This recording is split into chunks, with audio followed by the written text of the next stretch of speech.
সাত সমুদ্র ১৩ নদী পার না করলে হয়তো এত সুন্দর একটা পরিবেশের মাঝে এসে আমরা কখনোই পড়তাম না। হাই, আমি পূজা। আমার নতুন একটা মিনি ব্লগে তোমাদের সকলকে আরও একবার ওয়েলকাম।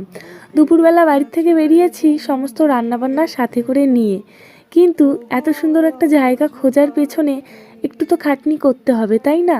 দেখো, সন্ধে হয়ে গেছে প্রায়, সূর্যি মামা অস্ত যায় যায়। এখন আমরা খাওয়া দাওয়া করতে বসবো। সাথে করে যেহেতু সব কিছুই নিয়ে এসেছি, এর জন্য এখন বসে পড়লেই হয় আর কি। আমরা কেক মিষ্টি দুটোই নিয়ে এসেছি, তোমরা তো জানোই, আলাদাভাবে আর কি বলবো। এখন হবে আমাদের কেক কাটা, বেশ কিছু ফটো আর বেশ কিছু ভিডিও। দেখো, এসব করতে করতেই আমরা খাওয়া দাওয়া কিন্তু শুরু করে দিয়েছি। শুধু আমি বলে না, আমার সঙ্গে যারা ছিল প্রত্যেকের এই জায়গাটা ভারী পছন্দ হয়েছে। কিন্তু অদ্ভুত এটাই, এই জায়গায় আমরা কেউ আগে কখনো আসিনি। তো হাতে একদিন সময় নিয়ে